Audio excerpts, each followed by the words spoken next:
Hello everyone, good afternoon to all, one and all present here. Dear authors and invited guests, welcome to Technical Session 6D. Myself, Harsh Soni, and this session would be moderated by me. On behalf of Global Knowledge Research Foundation and GIA Scholastic LLP, it is my great pleasure to welcome you all to the ninth International Conference on Information and Communication Technology for Competitive Strategies. This conference is organized in a hybrid mode. The physical event was held yesterday at Jaipur, India, and today and tomorrow is for digital mode. It means 20 and 21st of December 2024. I hope you will enjoy this knowledgeable session. In this session, we have 10 presentations, and each presenter will be given 10 minutes total for the presentation, like 8 minutes for the presentation and 2 minutes for the question and answers. So on 7 minutes, I will raise a gentle reminder so that you can conclude your presentation on given duration time. Further, if you have any query or any update, you can write it to me directly in the chat box. And there's a one special request for all the authors that you may please stay connected with us till the closing remarks so we can capture the good memories of this virtual conference. Just before we start the session, I'd like to introduce you all to the chair for this session, Dr. Sunil Sangvi. Dr. Sunil Sangvi is a professor at Department of Artificial Intelligence and Data Science at Vishwakarma Institute of Technology, Pune, India. He has more than 22 years of teaching experience in academics. His area of specialization is network security, data mining, software engineering, data science, and analytics. Dear sir, we welcome you. Thank you, sir, for inviting me for this session. Thank you very much. Okay, thank you, sir. Okay, so starting with the first presentation, first we have Aradhya Srivastav, and he's going to present on adoption of facial recognition system for secure mobility, challenges and future implications of using Digi Yatra as a facial recognition system. Dear presenter, you may please proceed with the presentation. First of all, good afternoon, panelists. Is my video visible? Yes, yes, your video is audible. Yes. Just a second.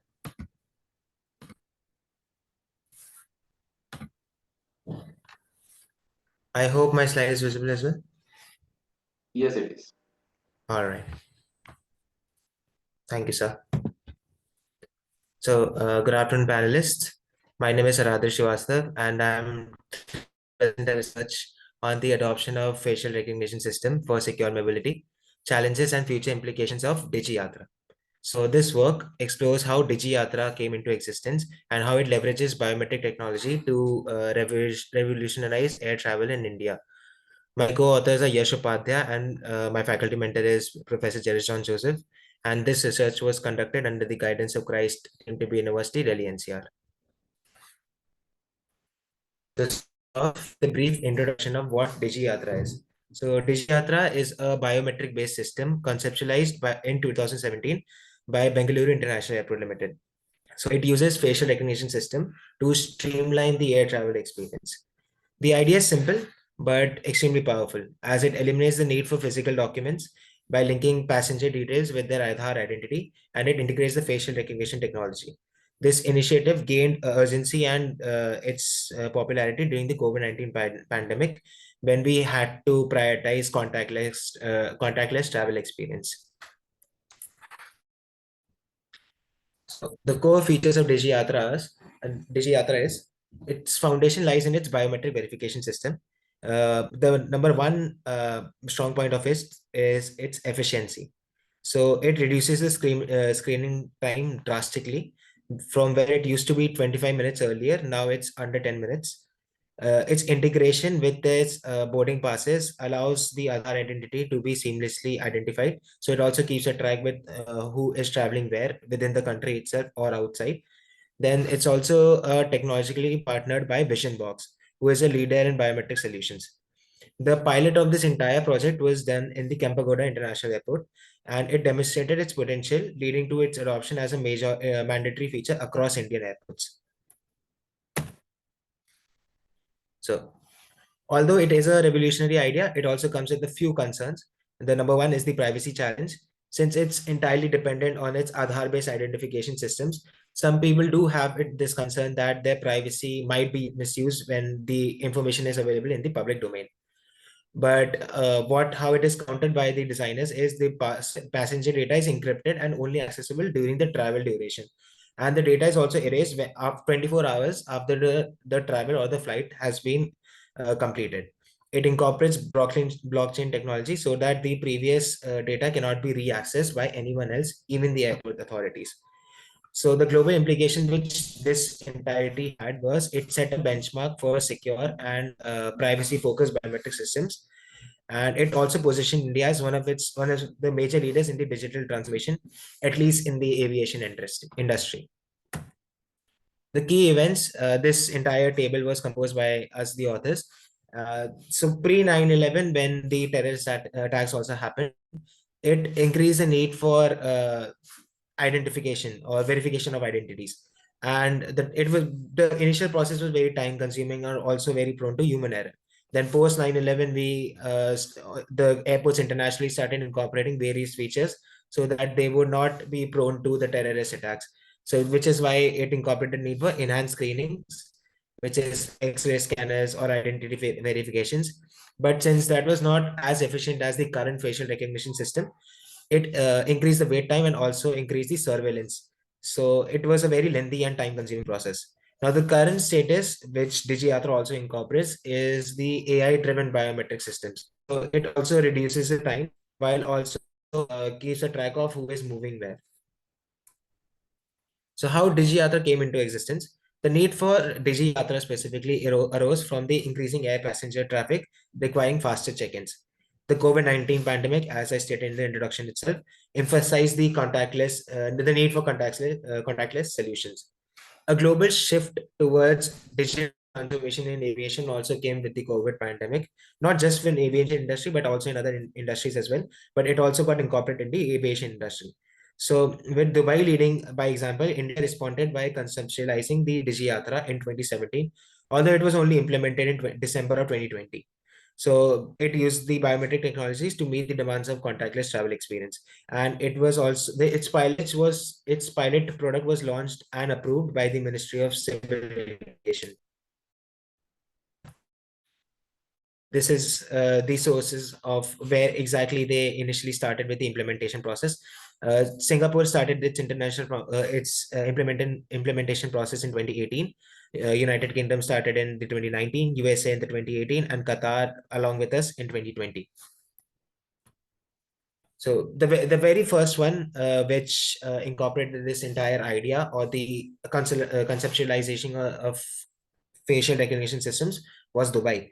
So it was a pioneering effort by the Dubai International Airport. It introduced smart gates and biometric systems using facial and iris recognition. Although it is still considerably a lot faster than what DigiYatra currently is, but it was also incorporated a lot earlier than DigiYatra. So it says a lot about our industry and how we are progressing in comparison to a developed country. So it was also focused, the Dubai's pilot product also focused on creating a contactless and seamless experience.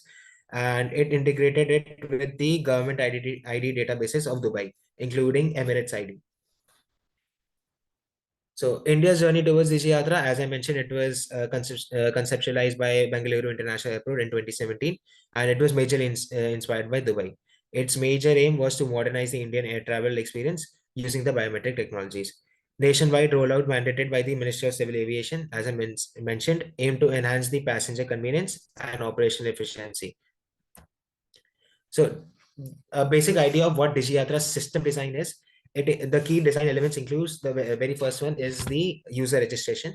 So passengers enroll using their Aadhaar linked digital ID and facial authentication. The core components of this framework is the biometric systems through which the face is recognized. Then the cloud architecture, which is cloud computing, so they can process big data efficiently. Then there's the data flow, where from the airport industries, the data gets flowed from the entrance to the processing system so that they can match the facial recognition data to their Aadhaar IDs. The challenges, as I mentioned in the previous slides, were the privacy concerns, which was later resolved by the implementation of the 24-hour system, where the data gets deleted after the 24 hours of travel is completed. So the challenges, if I move further with, was the inconsistent matching rates. So there was during the initial phases, especially in the Kampagoda International Airport's pilot phase, there were passengers under 29 and over 70 years old who faced a lot of problems with its facial recognition accuracy. So, for example, if we were not using the Aadhaar card and just going solely based on the iris recognition system, it was very hard to match it accurately. So that is why the Aadhaar had to be made a mandated component in the working of DigiYatra. There were also external factors like poor lighting, image quality, and the shooting angles, which differed regarding the facial structures of people. So it induced a major reliability issues regarding the initial implementation of DigiYatra. Then there was also further errors in the pilot phase. The initial rollout of biometric technologies faced a lot of technical errors. So it affected the user experience. So it also incorporated a lot of hesitance for people to adopt it initially. Then the major problem was also how to make the data flow. So there's a component called Hadoop. The Hadoop technology is what currently is facilitating the transfer of information in the DigiYatra. Sorry to interrupt you, author, but you have last 1 minute for the presentation. All right. I can I'll just try to conclude it fast. So the regulatory challenges which is faced by the biometric adoption were the data privacy regulations. So even if they incorporated the 24-hour deletion of the data, they did face a lot of privacy regulations. So they had to be faced accordingly, and the cross-border jurisdictions. Then the societal challenges, that the employment impact, how it can affect the employment of the people who were initially in the waiting line or the processing line of the airports. Then the practical implications of by boosting airport security, it increased the operational efficiency by reducing the check-in and boarding times, and it integrated with advanced technologies like big data analytics, artificial intelligence, Internet of Things, and as I mentioned, Hadoop.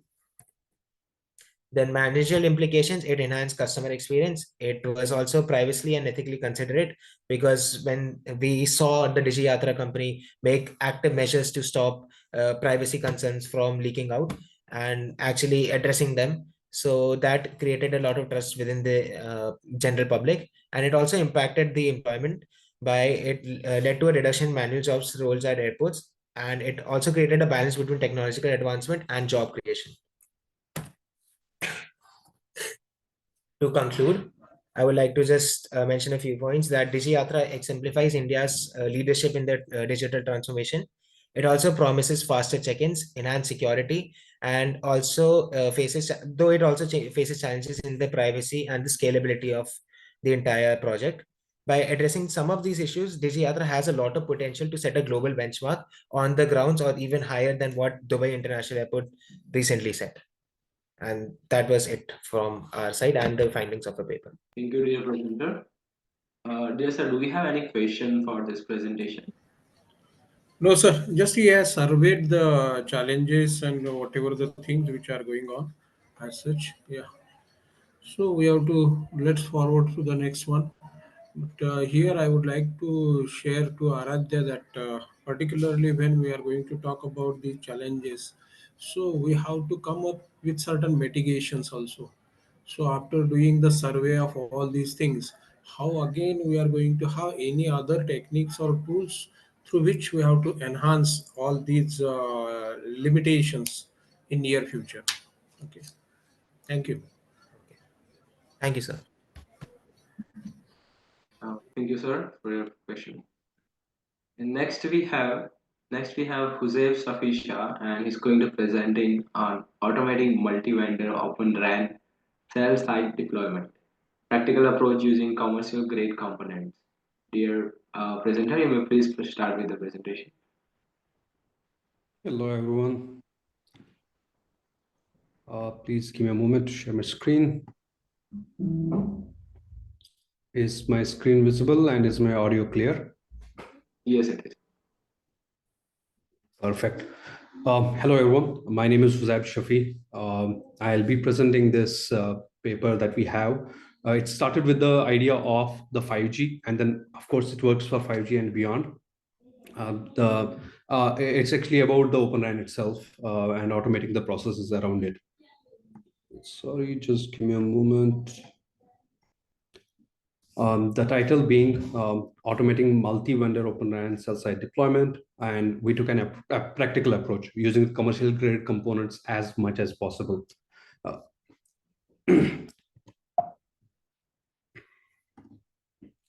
This is going to be our agenda. We'll talk a little about Open RAN. We'll discuss a little about setting the stage off for the problem, and then the solution and the methodology that we devised to address this problem.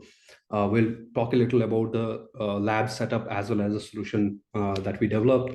And after executing this, what were our key results? How was the performance? And from our perspective, we will actually take it towards how we saw the contributions and conclusion for this particular research. Moving to the evolution of Open RAN, one of the things that we would actually go back to what was the actual architecture of these RAN, radio access network, when we started with the 2G services, then moved on to 3G and so on. So if you see on the complete left side, we have this legacy non-virtualized side where we directly have a packet core connected to the BBU and RRH, and all of this is proprietary, owned by a single company. For example, Nokia would provide the BBU, RRH, as well as the core for the core network, the packet core. We went ahead with actually introduces split of the same vendor.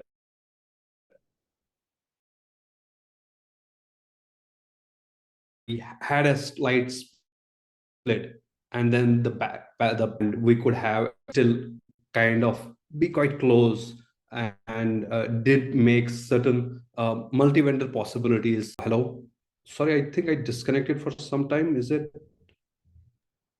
right? Okay, now Yes, yes, you can you are continue. audible. Okay, please proceed.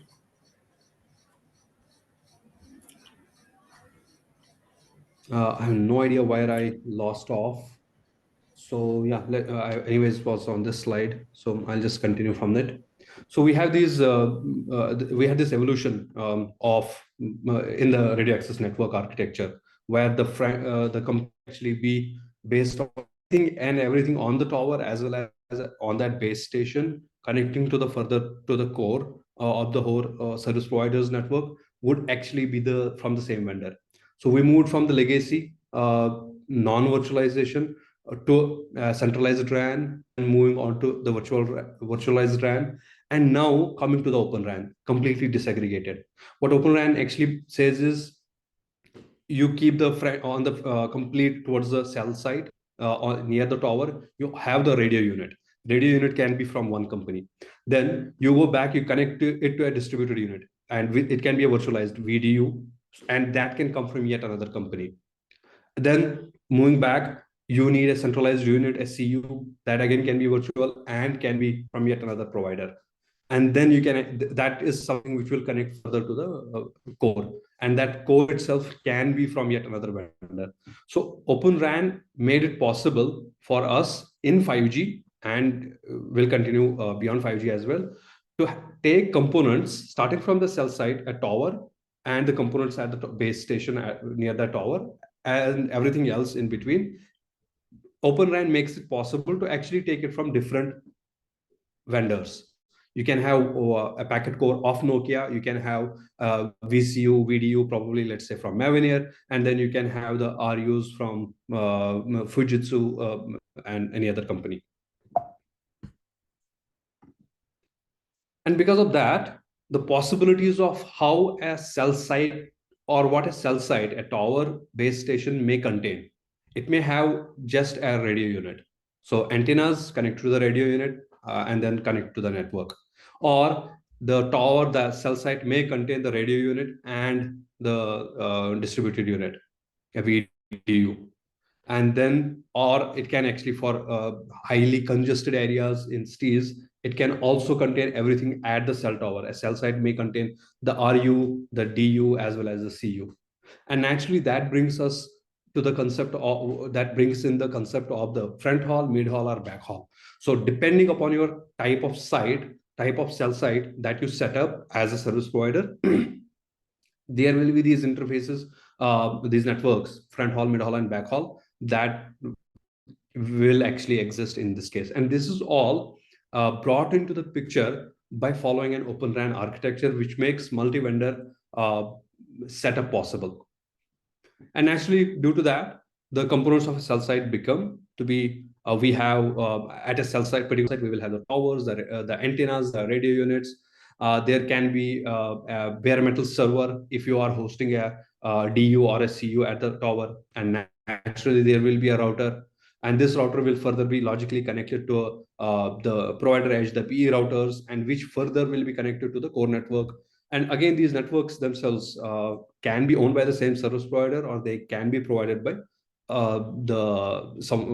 they can be provided by yet another vendor.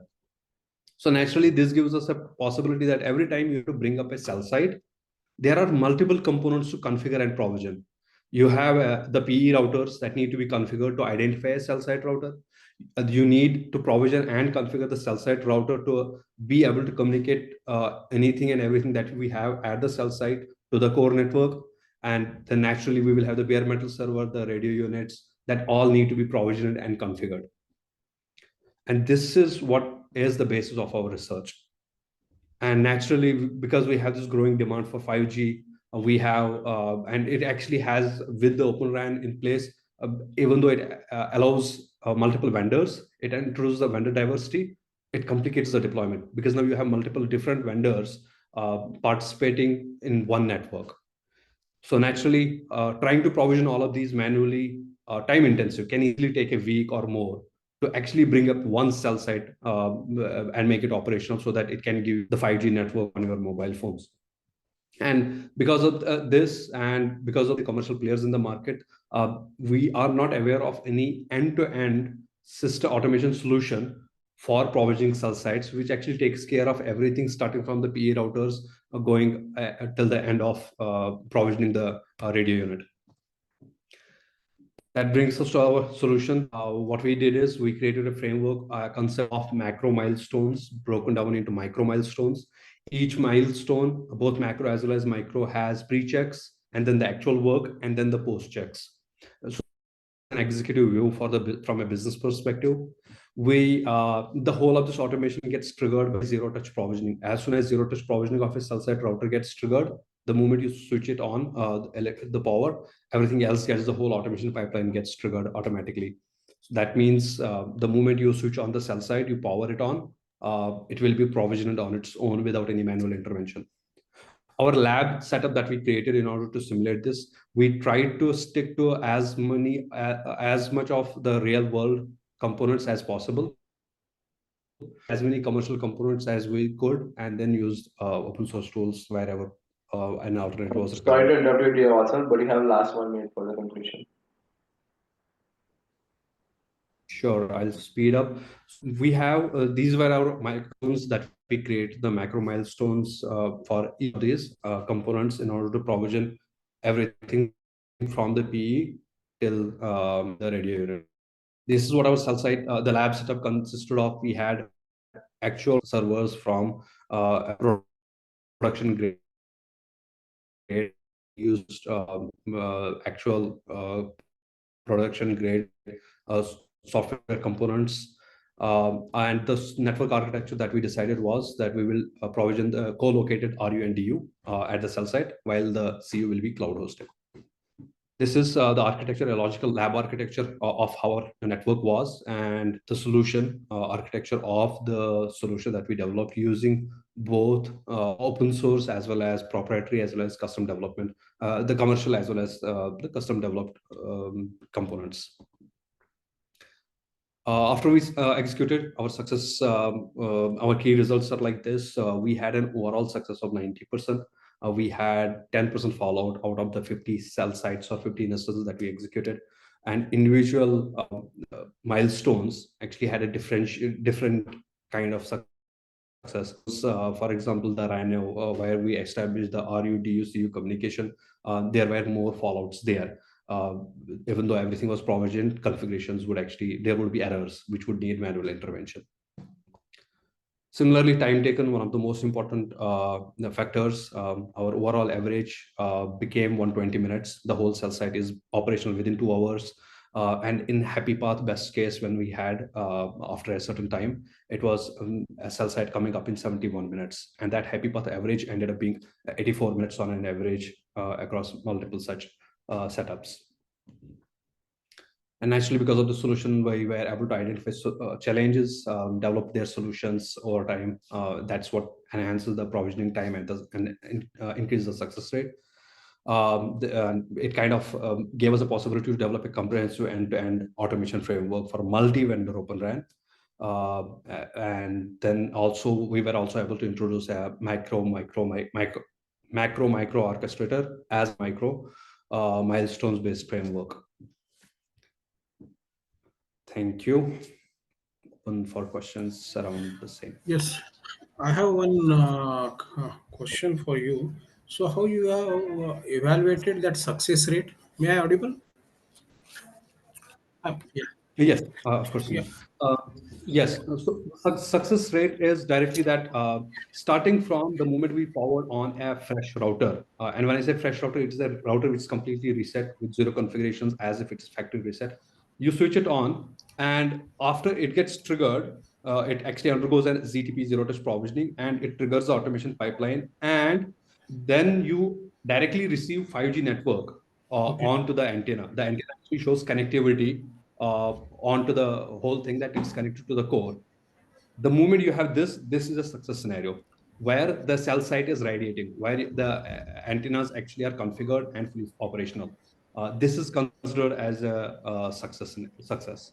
And naturally, because there are individual milestones in between, each milestone had its own success. Because what was happening for all the sites, for example, a whole site, in the whole site, only first two milestones would go after the zero touch. Then the third milestone would land into an error, and then we would have to actually address it ourselves and let it continue from that place on that part onwards.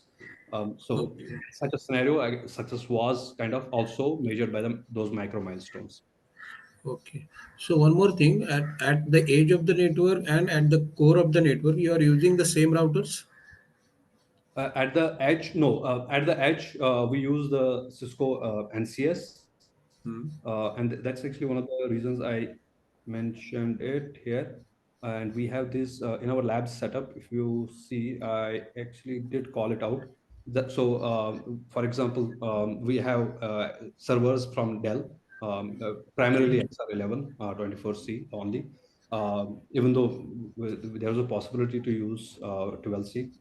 Anyways, going to Cisco routers, we had 55 NCS 55X on the cell sites, and towards the PE provider edge, we had a 540 and 540. Yes. okay. So, what is the major difference between these two? It's primarily the N54 and NCS 55?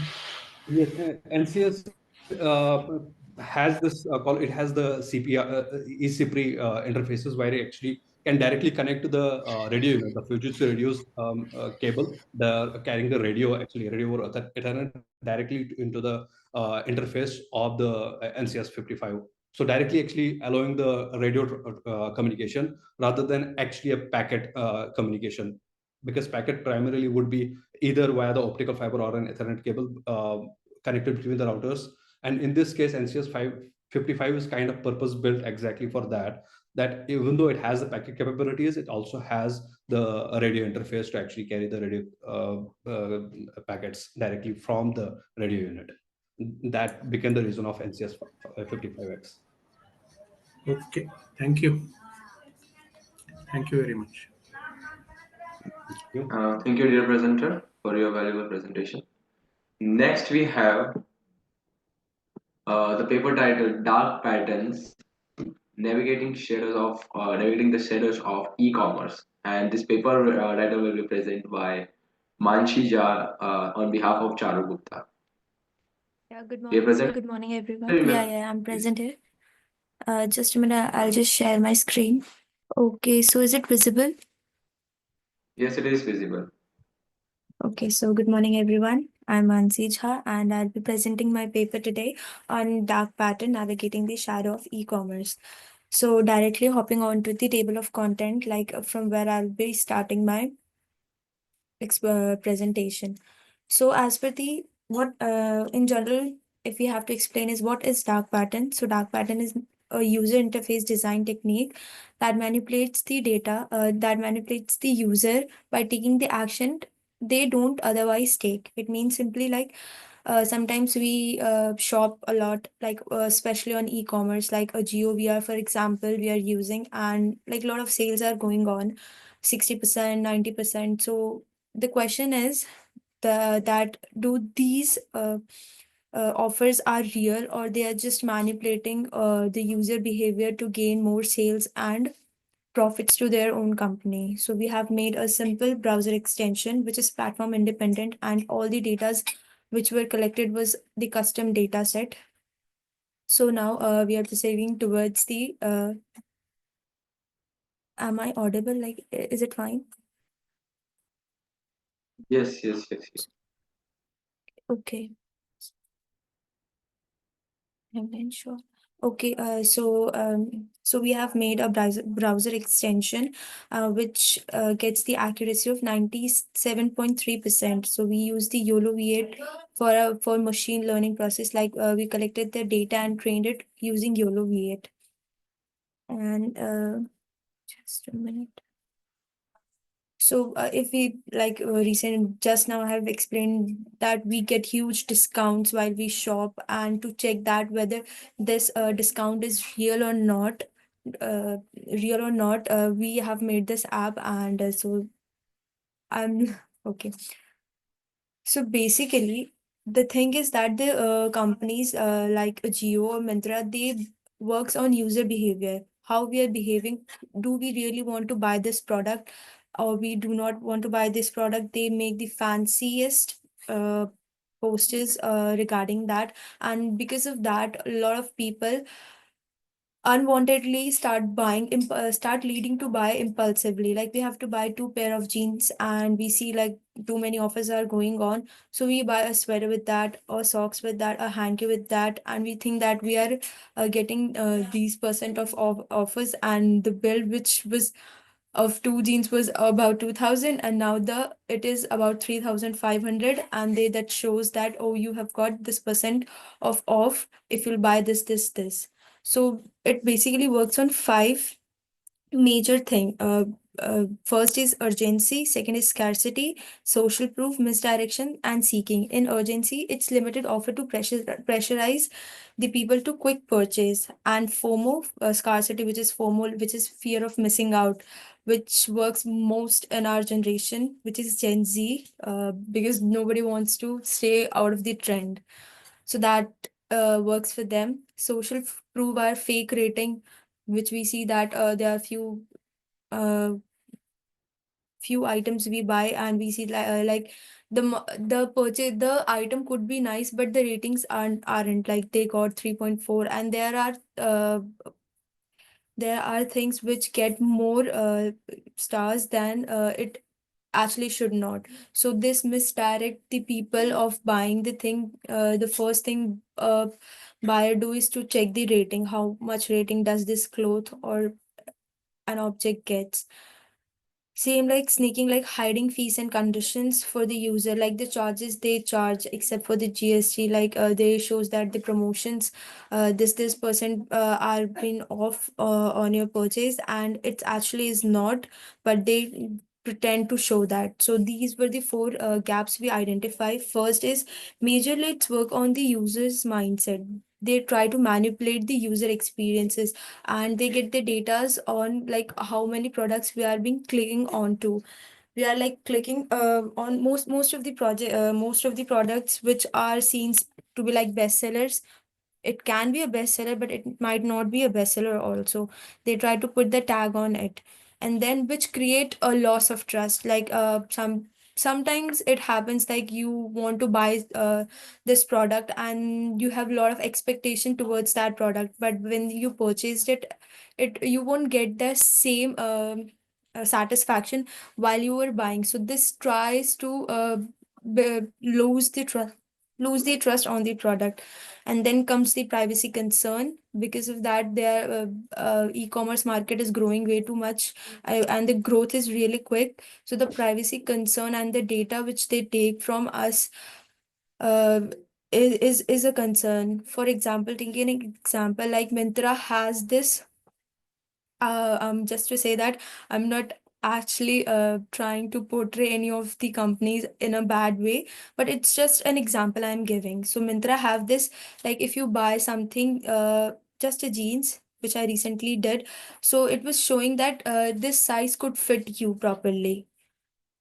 So where did they get by us only? We click onto the product. Yeah, this size fits me well. So they collect the data and possibly could forward it to some other company. That is their choice.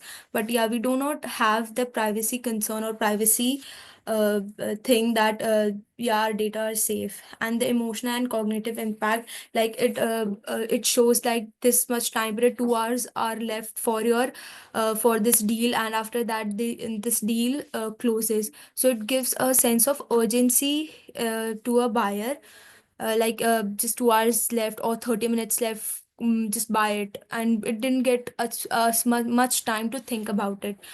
So the basically I've just tell that their works objectives are manipulative techniques to influence user behavior, and the second is to develop the detection system to identify the dark pattern from the making most unethical practices. So the methodology is like how we started is data preparation. We have collected more than 100 images.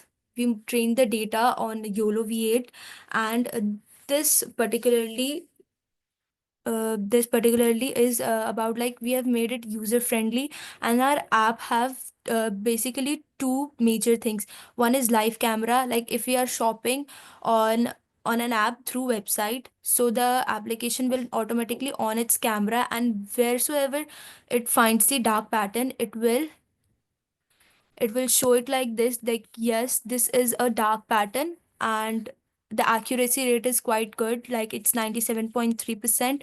So it finds the dark pattern through in images, in keywords which are hidden, which aren't shown properly or directly like that. And the next is image upload. Like we do not want to open our camera, or we have some previous image of a product, so we simply open the image upload application and we upload the image, and it will same exactly, it works the same way as the live camera works, same with the video upload. So it's give you the uh, variety of options to work on. Then we have website, which is platform independent, and the extension. So while using the Chrome extension, we have it works, it has two major things. One is reporting dark pattern and blacklisting website. Reporting dark pattern does the like if we find that this object or this item is it detects the dark pattern, or we think yeah, it's not right, so we simply click onto the button there, it is present there. So it will show that yeah, it is a dark pattern, and next time when you come back onto that same product, the pop-up will come and it will show that yes, this is dark pattern and you might not be interested in buying this product. So it directly do not blacklist the product, it will definitely show the user like this is dark pattern, and if they still want to purchase it, then that's their choice. Then these are the results.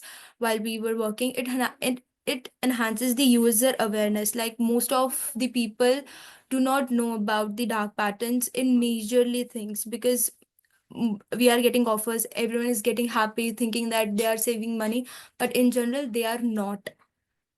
So first is enhanced user behavior, then the detection capability, which is 93%, which makes sure the whatever we are using, the application we are using is safe to use. And community contribution, like uh, if someone wants to make it, like improvise it for the future purpose, so they could get at least of basic needs of that.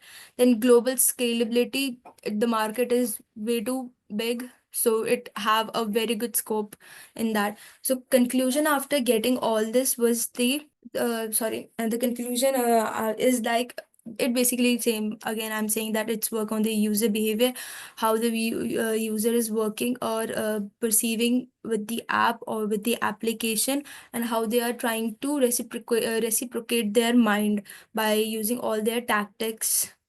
Then the future scope is like global expansion, enhanced detection algorithm, like the algorithms we are using, there could be more it can have a advanced version also. Now the expansion references, we did take these references, and yeah, thank you so much. So any question for now? Okay, but what you are going to do at the initial stage, you have train your system through 100 images, Yes, right? it's more than 100 images, it's more than 100 images from the different websites. Okay, from different websites you have taken more than 100 images. So what Yeah. the case that your accuracy you are going to claim as a 97.3%, right?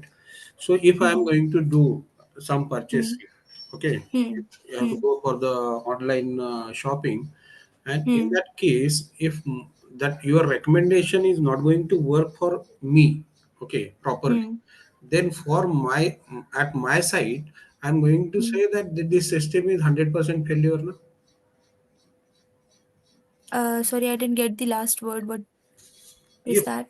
if I'm Hmm. using your app and Hmm. if it is not correctly going to be decided about Hmm. either it is a dark pattern or not, so Hmm. being a user at my side, I'm going to say that this particular app is not going to work properly.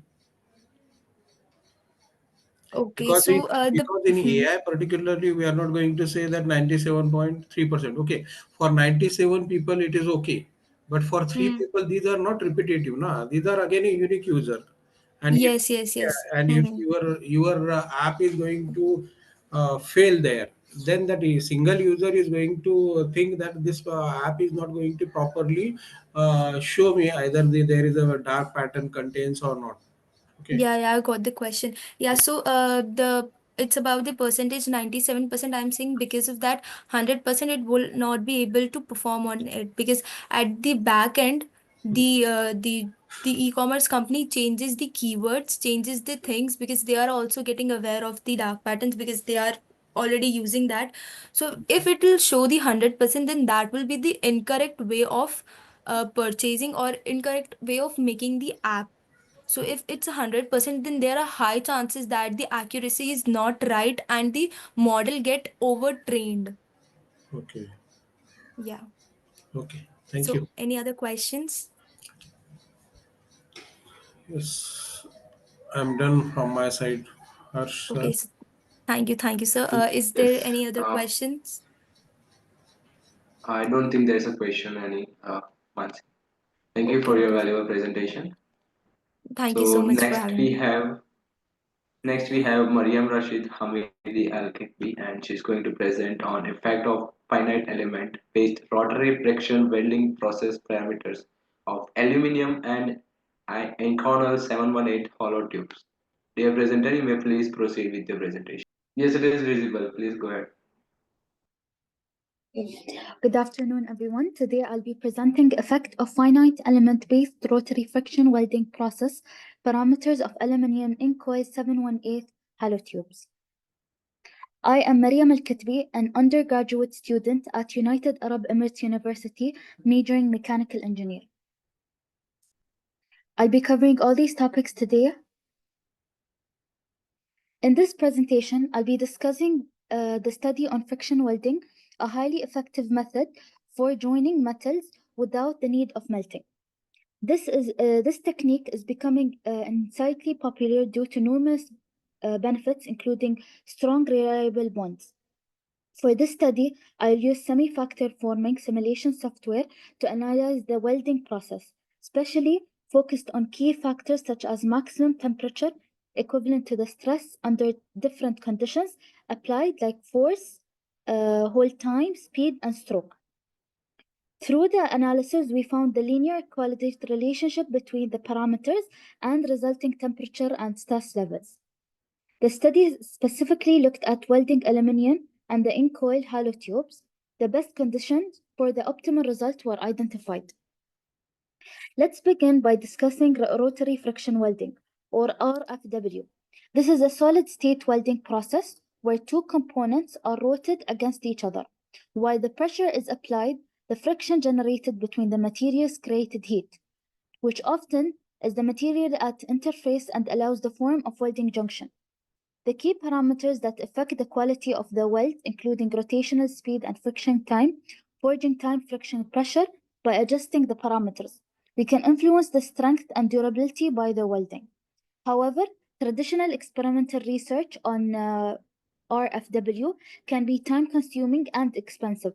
The complex of the thermal mechanism and material behavior make experimental investigation challenging, which is why numerous simulation use Optimus for this process. To address the challenge for the traditional experimentation, I'll explain how the numerical simulations like finite element methods, FEM, helps overcome the challenges by traditional welding experimentation by providing insights into welding process. While previous studies have focused on resides friction welding, RFW, for the various material, there is a gap in the research regarding this dissimilar materials, like aluminum and nickel. This study aims to fill this gap by simulating RFW process and examining how factors like rotational speed, force, and hold time impact quality. The ultimate goal is to develop a model that emphasizes the parameters for better welding outcomes. In this present study, tube of aluminum in coil 718, which is nickel-based superalloy, were used. The chemical component of these materials are given in Table 1 and Table 2, as shown in this slide. In this study, we designed the rotary friction welding process using semi-factor forming software, typically optimizing welding parameters through experimental test runs in both costly and time-consuming. To address this, we used a fine element analysis simulation. The simulation focused on dissimilar welding aluminum DP.AI99.5 with DP718 hollow tubes. And the inner diameter is 25 millimeter, the outer diameter is 30 millimeter, and the length is 30 millimeter. In this simulation, the aluminum tube was fixed, while the nickel tube was rotating at varying speed ranging from 50 to 1100 RPM. This is the image of the simulation of the software model. The simulation was conducted for 176 trials using various settings. Aluminum and in coil 718 sounded sourced from the database were selected as the workpiece materials. The parameters were varied to evaluate their impact, with each parameters assigned with the different values as detailed in Table 3. According to the experimental design generated from general factorial design, simulations were made to test the effect of rotational speed, force and hold time, and speed. Maximum equivalent stress. For a particular simulation, the maximum equivalent stress was found 593.07 ampere. Figure, which is shown here in Figure 2, the maximum equivalent strength of 126 simulation. So for the maximum temperature and the equivalent stress values were determined from every simulation run. There was a total of 176 simulations, each and all are combination of different parameter levels that were executed. A few samples of the input parameters with the different levels and respective outcomes are given in table 4. In this figure, it utilizes the material flow for experimental run 126 towards the simulation. Following multiple simulation runs, the impact of rotational speed on stress and temperature are assigned as shown in figure 4, which is the effect of rotational speed. Noted that there was increased in maximum temperature equivalent to the stress after particular rotational speed. So you can see here the 2000 RPM and gradually increased to 3000 RPM. Meanwhile, the minimum reached 4000 RPM. The relationship between the hold time and both temperature and stress are found as presented in figure 6. As the hold time increased, the output values get reduced after particular points. So for future studies, we could explore the key aspects of rotary welding, such shape and mating faces, workpieces diameters, and thermal conductivity. The research may also focus on output factors like heat affected zone, welding flash, understanding their impact on welding, production rates, cost, and beneficial for the industry application. In conclusion, this research simulated rotary friction welding under varied conditions such as force, rotary speed, stroke, and hold time to assess welding joint quality. Key findings including those in front of you, the rotational speed, which is the maximum temperature of 492.48 Celsius, and the maximum stress, which is 534.47. The forces was, for the forced, it was the maximum temperature of 363 and the stress of 349, while the whole time was the maximum temperature of 363 Celsius and the maximum was 391.18. These conditions promotes desirable welding outcomes with reasonable temperature and stress. The study highlights the force and has a great impact on welding, while the whole time has the minimal effect on temperature changes. Thank you. Any questions?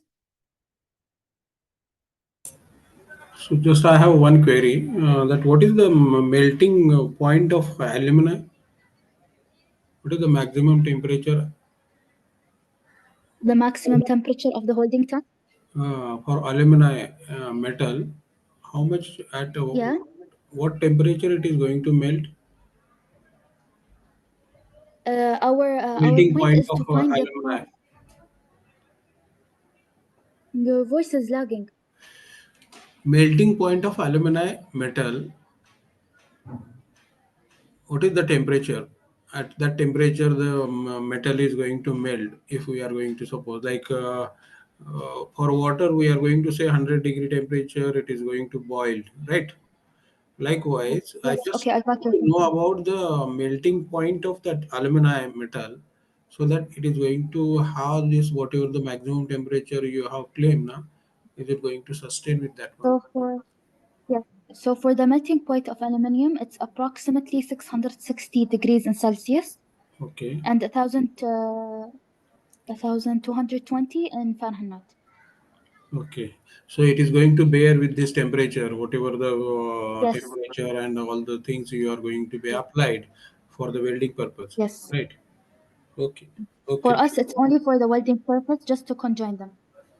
okay. Thank you. Thank you. Any Thank you, further dear. questions? I don't think there's any question for your presentation now. Okay, so Thank you so much. next we have Neil Shah, and he's going to present on Democratic Net, a deep learning pipeline for multi-class, multi-label ministry news classification. Neil, you may please proceed with your presentation. Yeah, sure.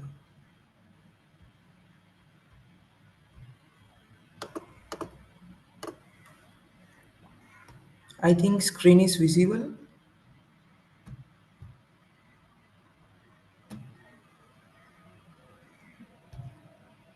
Is screen visible?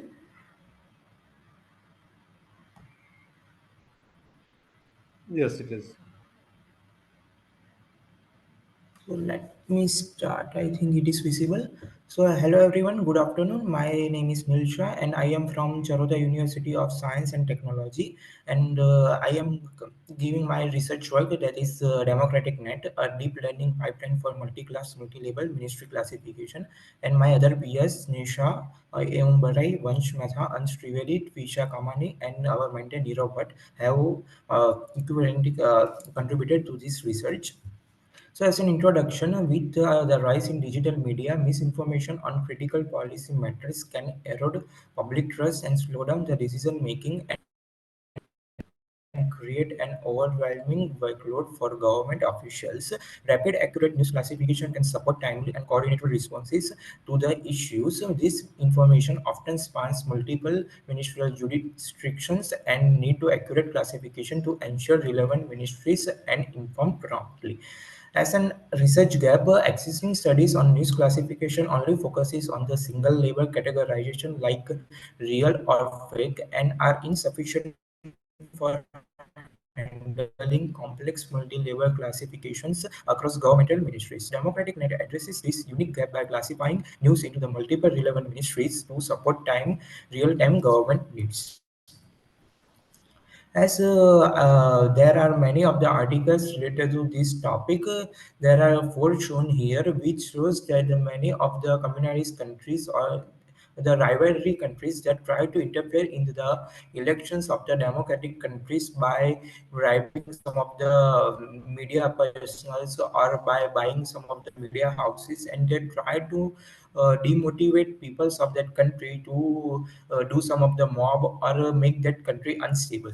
So to overcome this problem, we have developed an automated classification system that can assign a news item into the multiple relevant ministries accurately and efficiently, helping government officials to respond to critical issues more efficiently. So main three objectives of our research are: the first, developing a deep learning pipeline leveraging advanced transformer architectures like BERT, DBERTA, Roberta, and AxelNet for accurate classification. The second objective is to benchmark performance of different transformer models in multi-label, multi-class classification and to identify the optimal model optimizer combinations and ensure high classification accuracy while maintaining computational cost low and to facilitate real-time deployment with governmental frameworks.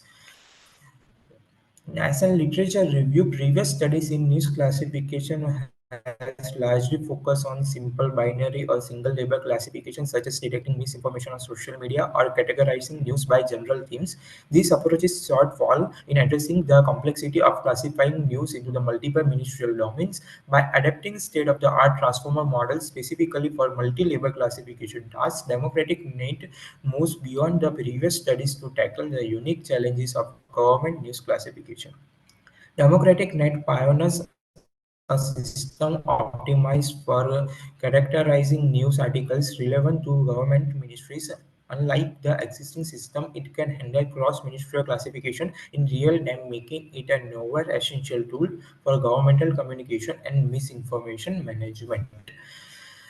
As an our methodology involves fine-tuning multiple transformer models like BERT, DBERTA, Roberta, and AxelNet on custom-built dataset of news articles tagged by ministerial relevance. We have developed a dataset of around 36,051 news articles scrapped from Kaggle and other relevant sources, manually labeled for relevance to 59 ministries and an additional category for no ministry case, conducted an extensive data pre-processing and addressed the class imbalances, which is a very huge problem in our case, removing the underrepresented ministry classes to ensure and fair and accurate model training. For fine-tuning strategy, we fine-tune model using a distributed GPU setup to reduce training time and increase efficiency. Models were trained on various optimizers such as SGD, ADAM, ADAMW, and ADAM to identify the combinations that provided the best performance. And we have utilized the PyTorch, Hugging Face, Transformers, and multi-GPU environments, leveraging NVIDIA RTX A5000 and T4 GPUs for parallel processing. This is our data overview of our data set. As I told, it consists of 59 Indian ministries and one extra ministry, which is no ministry.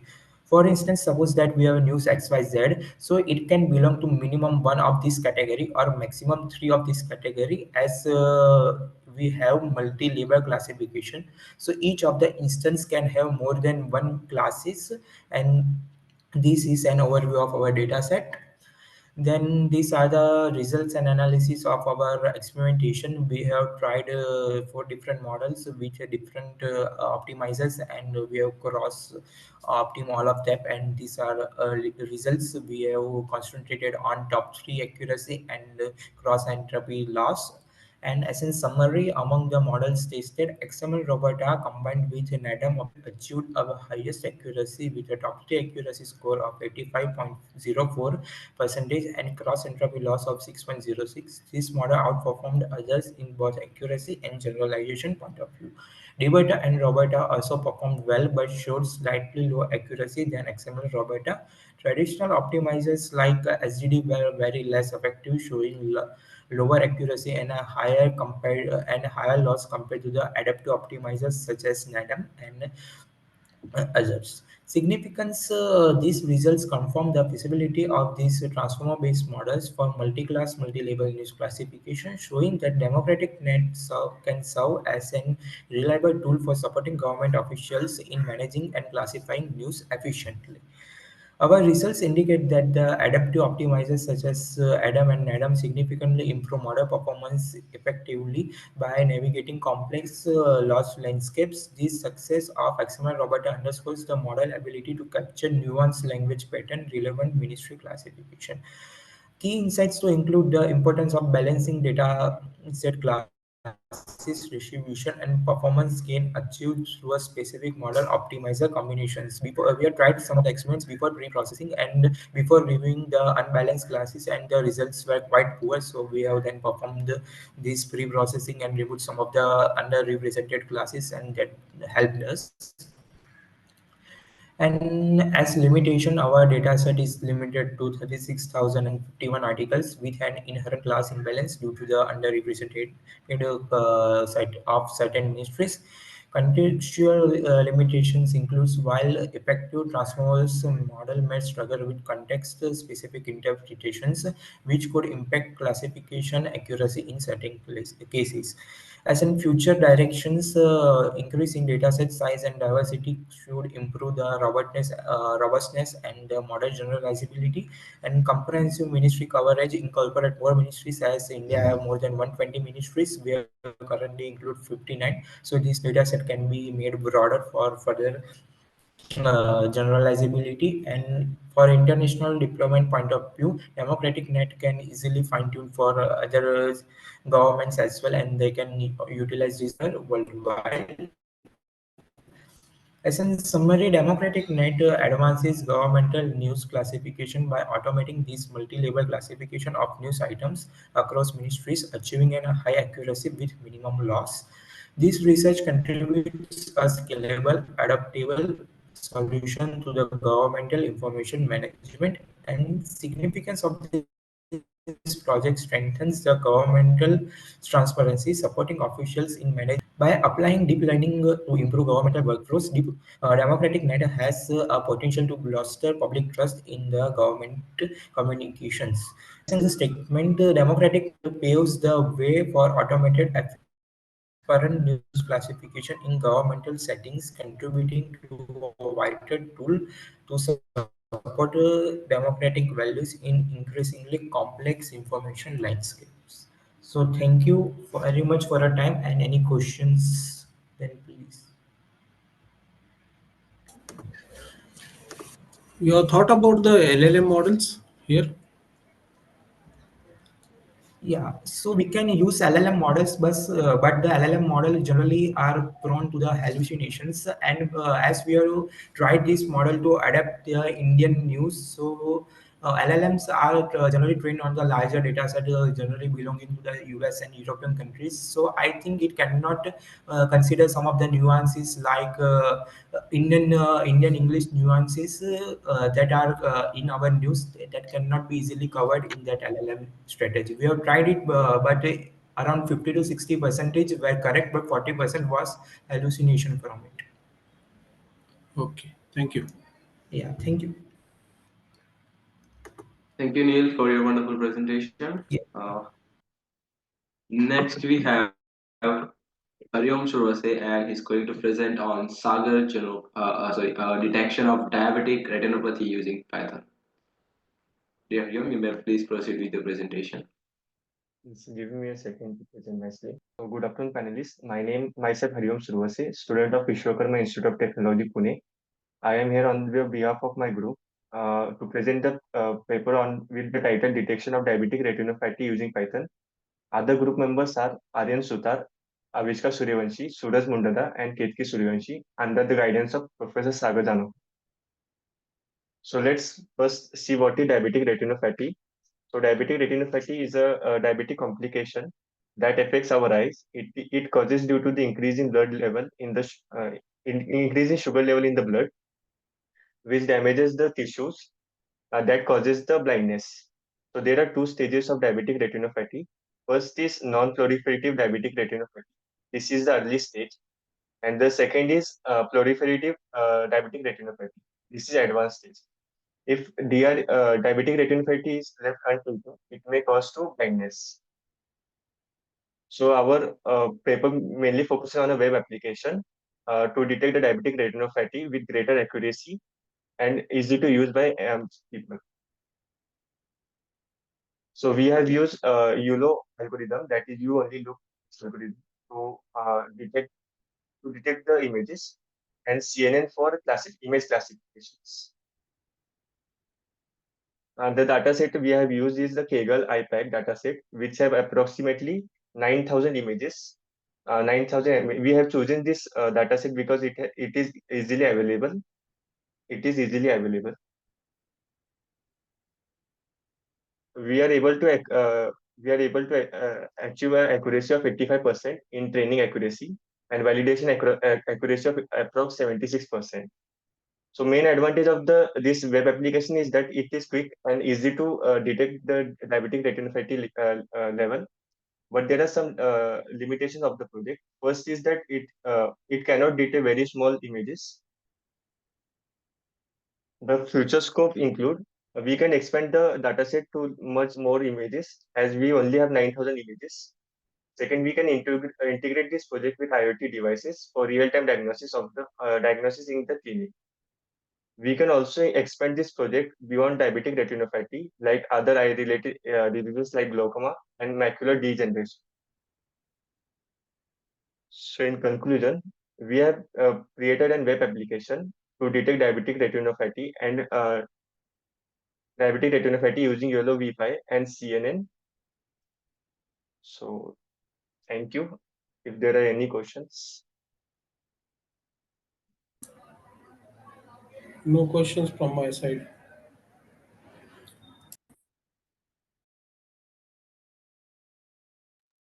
Thank you, Hariom, for your valuable presentation. Thank you. Okay, so moving forward for the next presentation, next we have Soumya Sidhu, and she's going to present on health risk prediction and prevention platform. Dear presenter, you may please proceed. Yes, Am I audible? yes, you are audible.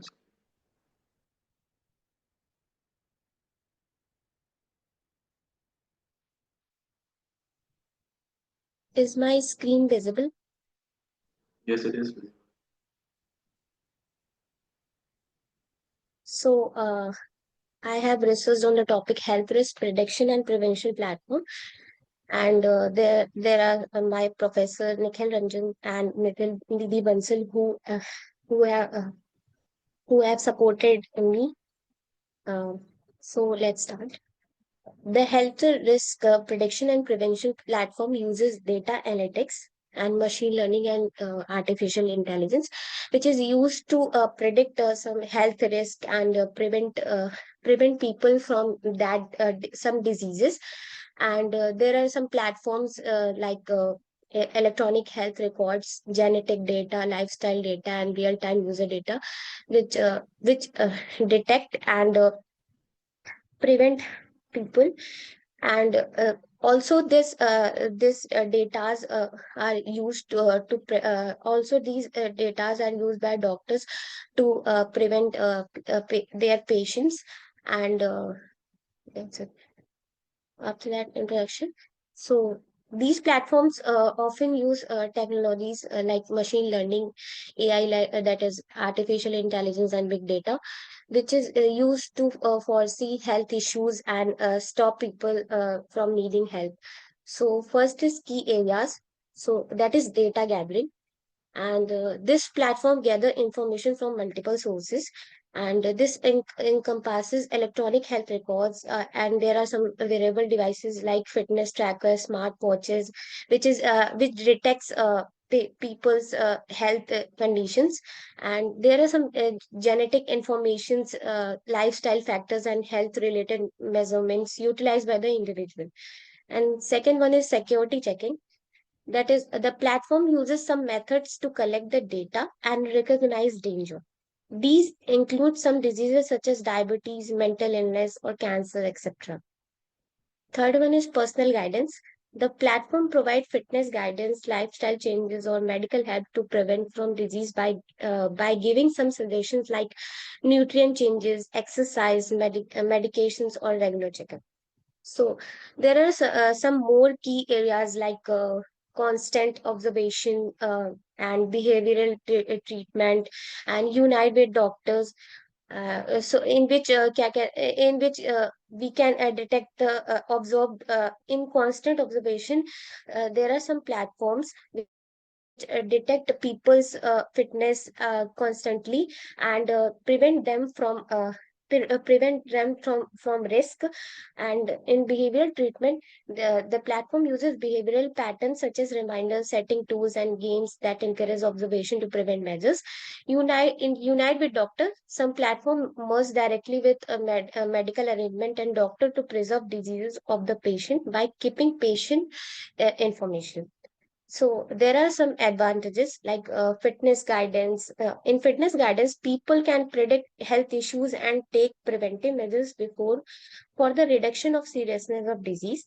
And second advantage is amount reduction. In amount reduction, prevention of disease before it take place can reduce the cost for the treatment of people and disease. And third advantage is personal wellness. In personal wellness, people have to maintain the fitness of themselves by taking care for themselves and prevent them from diseases. Now, second is motivation. There are some key points like timely examination. In timely examination, people have to can prevent from dangerous disease, and can take prevention measures. And second one is cost effectiveness. In cost effectiveness, preventing health problems before they occur, so that long-term healthcare cost related to treatment, hospitalization, and care can be reduced. And third, improving public health. The data collected and help identify conditions and risk factor in the population. In fourth, participation and accountability. That is, let your employees participate in the management of their own health. Therefore, the platform promotes healthy habits and personal health responsibility. Fifth one is accessibility. There are some platforms which has potential to provide free access to the people so that they can collect their health information and make it accessible to a wider audience. After that, I collected three data set, that is kidney profile, diabetes prediction data, and third one is stroke prediction data set. First one is kidney. There are 25 features such as red blood cell count, white blood cell count, etc.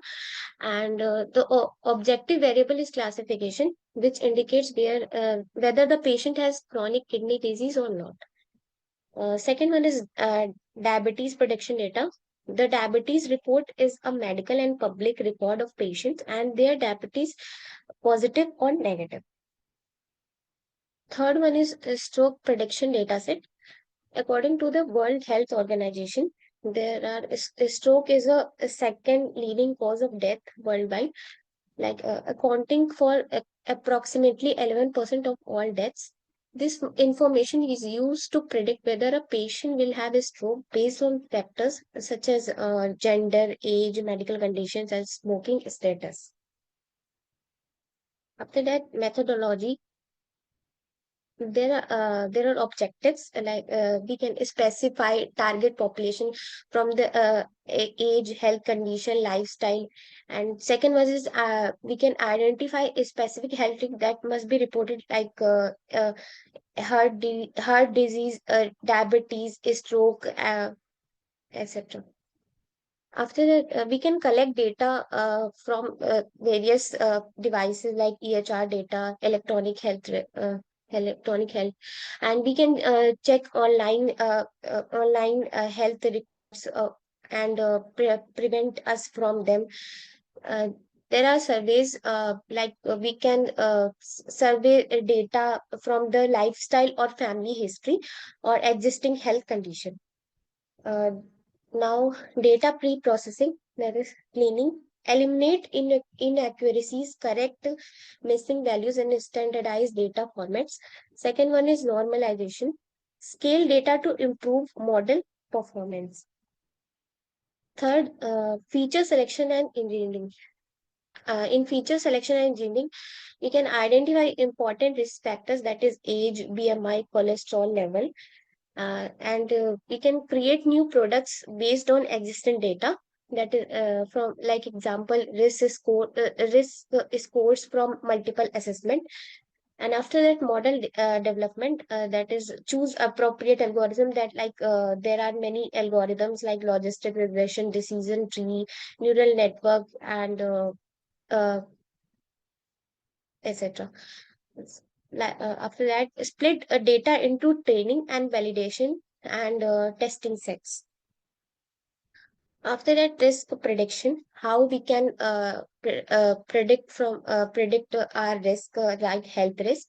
So we can use the model to predict each risk factor based on the input data, specify the risk level or range like low, medium, high, or like how prevention strategies, uh, that is develop personalized prevention studies based on predicted risk factor, example diet and exercise advice, includes learning resource and reminders for follow-up or lifestyle changes. So last is conclusion. So this model is used to prevent people from their risk-based health or preserve them. So there are some technologies like AI and machine learning and many more technologies to prevent people from their health risk and etc. Thank you so much. So any questions? So I think you have implemented this model, na? No, not implemented yet. I have implementing yet. Okay. So which model you have used for the implementation? I'm not using any model. I'm just comparing. There are some algorithms. I'm just comparing algorithms, and I will create my algorithm from that. Okay. So after the comparison, you are at any stage for selection of any model based on your survey? I will create algorithm, and after that, I will select the one model which is used uh, for my. Okay. Okay. ठीक है. Thank you. Thank you, Soumya, for your presentation. Now I'd like to invite next presenter. Next we have Abasha, and she's going to present on reviving lesser known tourist sites in Maharashtra using random forest. The presenter, you may please proceed with your presentation. Yes, Abha, it is. And you can hear me properly. Is clear? Yes. Okay, I'll start now.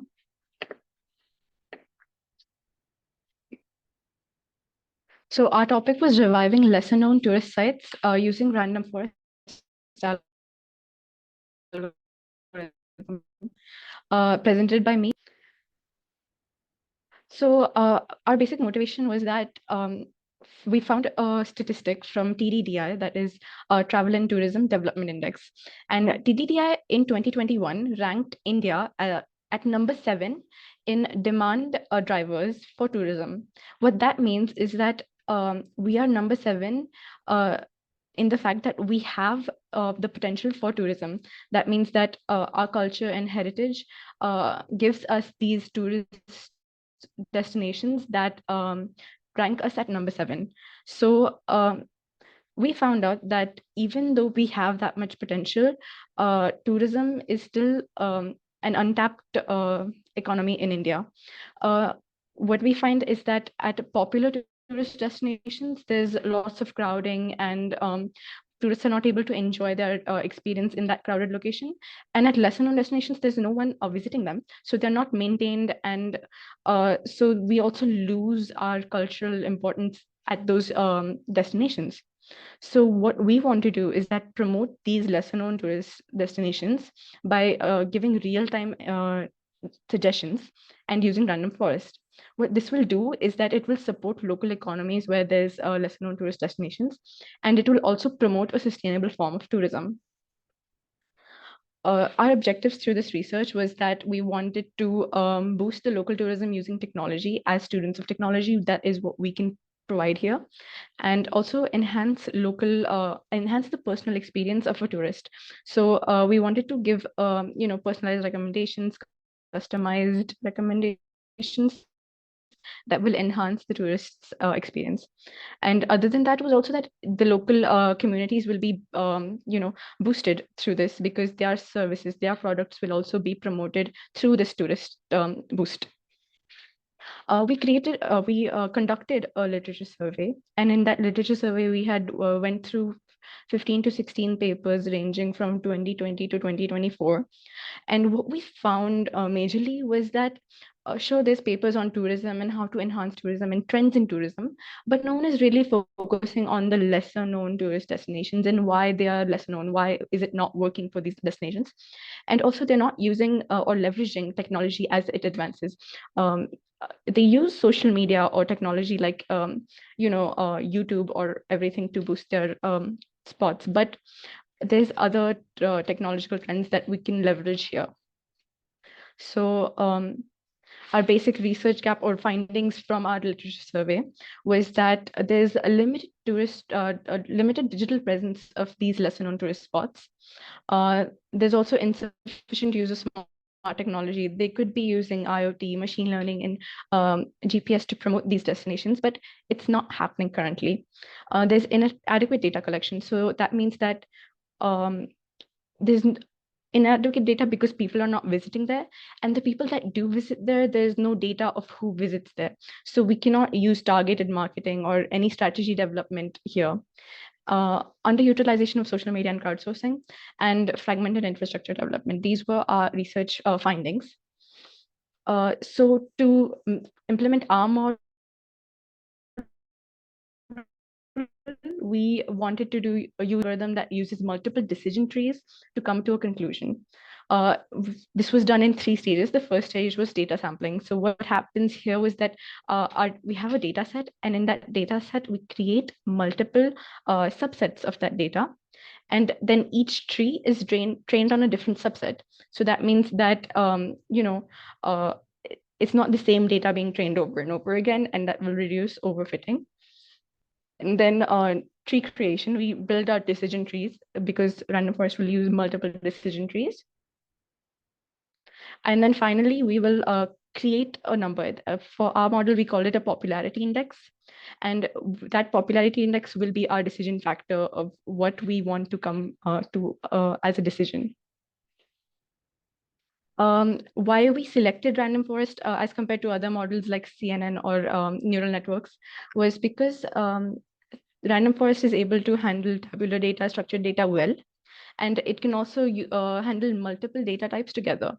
Also on smaller data sets, because we didn't have many data sets available on smaller data sets, random forest will work best because overfitting is minimized and accuracy will be improved then. This is our system flow. So what happens when we start the model is that we load the pre-trained random forest model, and then with user permission, we get their latitude and longitude. With that latitude and longitude, we use the Haversine formula. The Haversine formula is basically used to find out within the radius of 100 kilometers of that latitude longitude, it finds the popular spots. And then the popularity index is calculated using the random forest model. If the popularity index is less than 0.5, then we will send a notification to the user that there's this one less popular destination around you, and then end the process. But if the popularity index is less than 0.5, then we continue the process till we find a destination suitable for the user. In the end, what our objective is to send the user a list of destinations they could visit that are lesser known, and that will boost those destinations tourism economy and value. So over here, we have done a small implementation. On the left side, you can see a screen. It's divided into two. One shows a map and other shows a 3D view.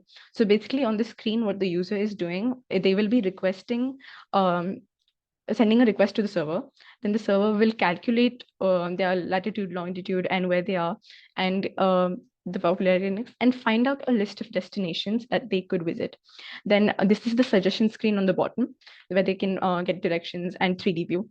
So this is basically the map and the 3D view and suggestions that we give them at this stage of our implementation. We've used HTML, CSS, Python to do all of this. So the benefits of our model, if it gets implemented completely, is that boosting local economy, personalized recommendation to give a better experience to the traveler, promote cultural preservation. So all these lesser known sites, they'll get maintained better, they'll get more notice. So then that will in turn preserve the cultural value of these destinations.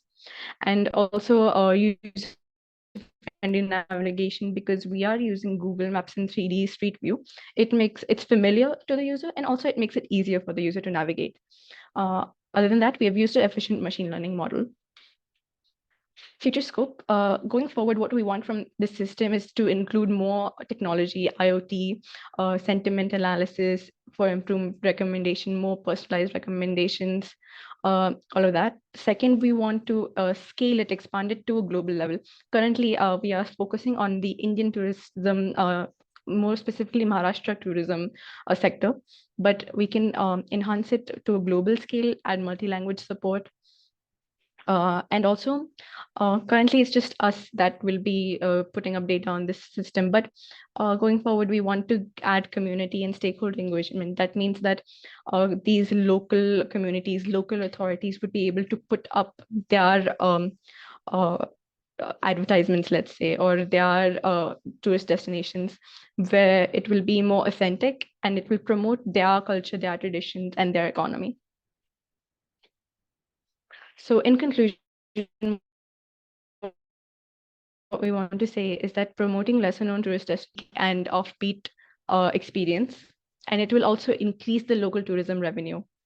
It will also give awareness and visibility to the hidden gems tourist spots. And with this, we'll be able to increase economy, boost the economy, and give the tourism the importance it deserves. That is from our side as students of technology. We are open to Q&A. Me and my team will be answering the questions together. Okay, Abba, you have done nice work. My query is, whenever you are suggesting the less popular sites to the user, along with that, when you are giving the detailed explanation or the services or the security and all those issues? Currently, the model is not able to do that. We're only able to provide a destination and the 3D view. But what we plan as for the model is that once it is more popular and we get more crowdsourced data, because we are on a data crunch, we're not able to find data of these sites. Once we are getting the crowdsourced data, we plan So to give the my question is related with either I am going to visit with the family, that particular site is a safe site, or what precautions I have to take whenever I am going to visit. So like that features you are going to add with your recommendation. Yes, we plan to add that as well. We have thought about it. Okay, okay, thank you. Thank you, sir. Any more And questions?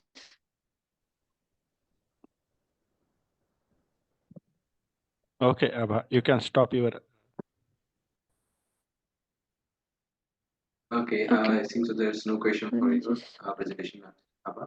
So moving forward for the next presentation. Next we have L Mahalakshmi, and she's going to present on sentiment analysis, study of various deep learning approaches with word embedding algorithm and dimensionality reduction techniques over social media. Dear presenter, you may please proceed with your presentation. Yes, Mahalakshmi, it is visible. Okay. Uh, can you please present your presentation? I think so. We can see your paper. I have just a paper only. Just a comparison only. I can explain it in this only. Sir, can I explain it? You have to make your presentation for this.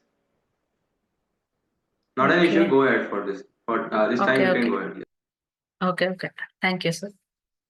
Sentimental analysis of study of various deep learning approach with word embedding algorithm and then dimensional reduction technique over social media. First, sentimental analysis is a part of natural language processing, which is used to examine user thoughts, views, emotional response, and a specific topic or a product. Sentimental analysis on social media platforms like feedback, Facebook, Twitter has many users as emerging effective tool for understanding user sentiments. So we are going to use in this paper, we are investigation different word embedding algorithm, dimensional reduction approach, and classification model used in the task of sentimental analysis over social media. First,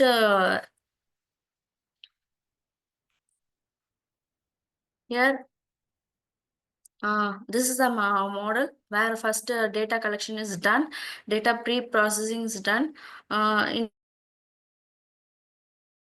that after that we are word embedding is added. Initially that text related options are collected from various social media platform. Then the text pre-processed to improve the outcome by converting unorganized text into the format can be used to effective emerging approach or utilized to convert the pre-processed text into a vector format. After that, we got an vectors format. Finally, we are going to use a various dimensional reduction approach. After that, we are going to analyze the sentimental of users. This is the strategy. This is the flow of our process. In this, we are going to compare various algorithms based on the values. First, we are going to see that comparison of BLU score of various word embedding approaches, and also a score of BERT score, which is BIERT score algorithm has a higher BLE score, 1.56 and 0.86 than the other algorithms. Here the analysis of RGO of F measures of various word emerging approach. Here we shows comparing with other algorithm BRT, GLOW, TF. I have this comparison. Next, we are going to compare an comparison of MSC of various word emerging approach. Has lower error value compared to other approaches. It has a 0.01 value only, error value only. Comparison of various dimensional reduction approach. We are going to compare ICA, LDA, PCA, and LEM values, which gives various folders of NPV percentage. Here we are going to show a comparison of specific various values of folders. Madam, 1 minute. Sorry to Okay. interrupt you. Okay, Just sir. can you focus on your outcome after this study, whatever you are done? That is the study of Okay, sir. various deep learning approaches with word embedding algorithm and dimensionality reduction techniques over the social media. So whatever you have studied of all Okay, these sir. various deep learning approaches. So at last, what is Okay, your sir. conclusion and what is the outcome of your study? Please focus on that. Okay, sir. Okay, sir. Thank you.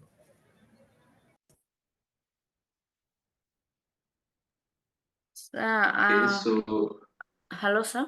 May I continue?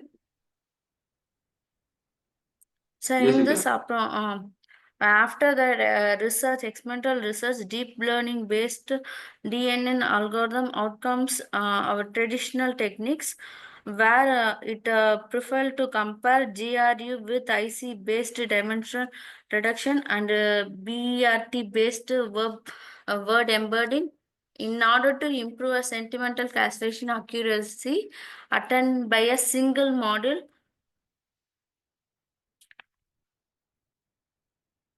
we are comparing this. We are go through for the analysis. BRT product 86% of BRT score, ICATS 86% of NPV, and GRU as 95% of accurate values. So BERT and ICA is more suitable for word embedding and dimensional reduction technique with GRC classification for analyzing the sentimental in social media platform. This is the last outcome we get from the comparison. Thank you, sir. Okay, ma'am. Thank you. Thank you. Okay, so moving forward for the next presentation.